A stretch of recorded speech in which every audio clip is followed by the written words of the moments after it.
从去年冬天对能源储存量的担忧 continue to overcome the energy crisis. Managing the energy crisis. To the current energy crisis. 到今年一派处之泰然，固然声音现象还有暖化在后面推了一把，但欧洲在俄乌战争后改变能源布局，才开始走出困境。Well, I think it's too early to say that the crisis is over, but Europe is in much better position in front of this winter than the previous winter. It will depend on many factors like supply of LNG into Europe, will depend on economic growth in Asia, and also the weather in terms of producing renewables. But we will see. 跟俄罗斯说拜拜，无论从石油还是天然气供应，现在都趋于稳定，就连欧洲的燃油公司都直呼太不可思议。I've been in the industry now for 3 decades.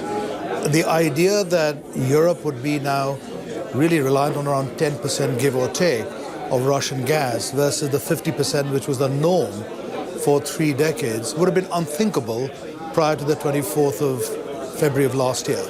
Of course, price has been a very big challenge, but in terms of security of supply, it has been a good story.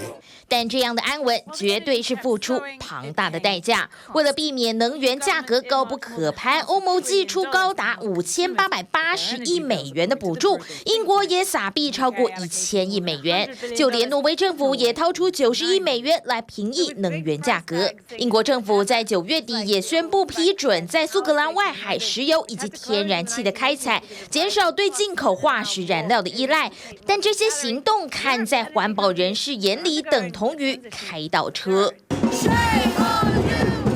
但业者强调，已经在进行能源转换，但不可能一夕之间就有了改变。We believe in a balanced energy transition, meaning that we will need oil and gas also while transitioning.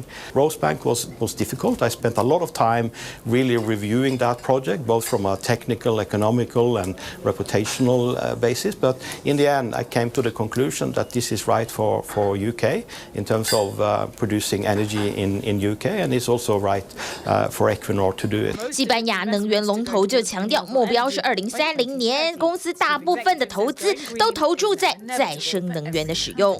In our boardroom, there is a very high amount of conviction about the need to create energy transition and energy security with a single program, which is about investing in sustainable aviation fuel, in green hydrogen, in EV charging.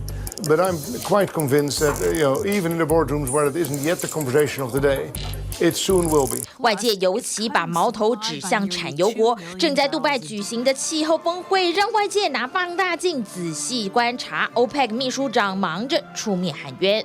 If we are to look at blame and start pointing fingers, which we don't do at OPEC, I would rather much focus on historical data that is available independently. 25% almost by the United States alone. 17%, if I'm not mistaken, by the EU 27. The UK itself, 4.5%. OPEC 13 countries are responsible for 4% only. 对于国际能源总署提出的报告批评，化石燃料业者对永续能源产业的实际投资远低于承诺。OPEC 强调，化石燃料仍然扮演重要角色，现在在能源转型过程当中不能贸然抽身。Well, first of all, we have to ensure the growth. We have to make sure that the world has enough energy, stable, affordable, reliable, not intermittent sources of energy. And that's what the world's been relying on for all these years. Reducing emissions, reducing greenhouse gas emissions, reduction of flaring, methane emissions reductions. 根据国际能源总署的最新报告，随着各国逐渐转向替代能源，化石燃料的全球需求预计在10年之内达到顶峰，之后将会逐渐下降。对这些石油龙头来说，想抓住能源商机，不只是转变投资的速度要快，应对暖化的脚步更是要刻不容缓。TVBS 新闻综合报道。